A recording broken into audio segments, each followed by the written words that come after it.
Hey, this is John Johnson, and I just finished the book by Donahue Peebles, The People's Path to Real Estate Wealth.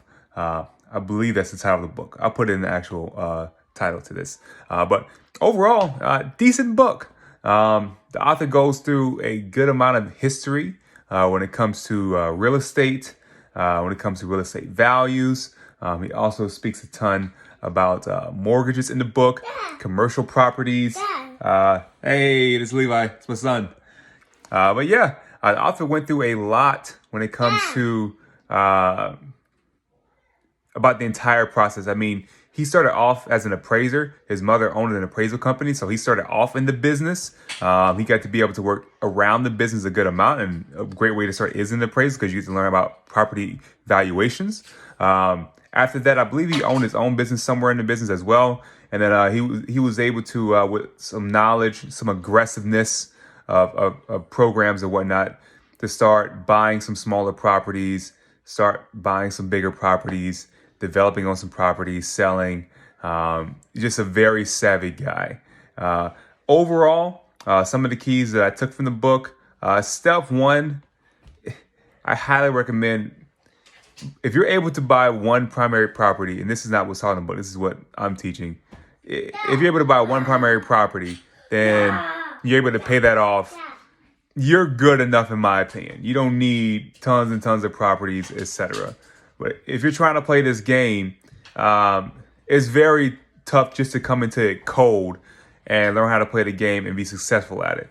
A lot of real estate investors that you see have been real estate agents for 5, 10, 15 years before they became investors. Or in his situation, they were property appraisers. Son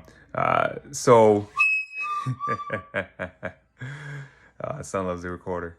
But yeah, so having some type of connection and being around the field before you start your official investing, that's the best way to do it, in my opinion.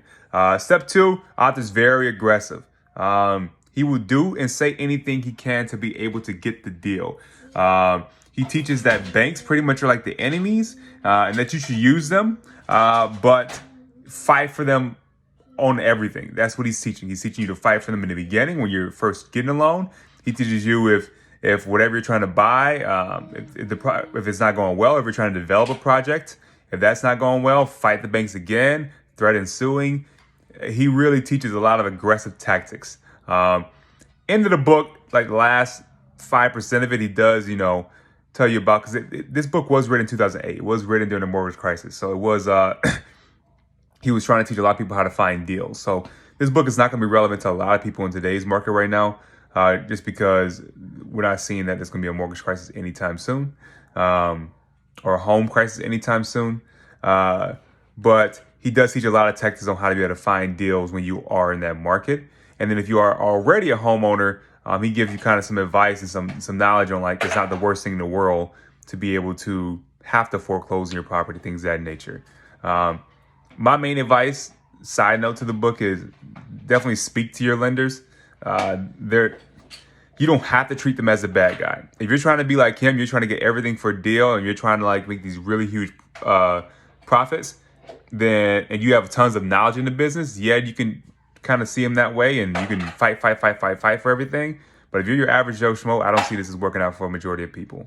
So overall, I recommend this book for people wanting an easy historical perspective on residential and commercial properties. But I don't recommend this book for the tactics, since it was written around 2008. And the buyer's market is completely different right now than what it was then. But it is good for an historical perspective. Thanks.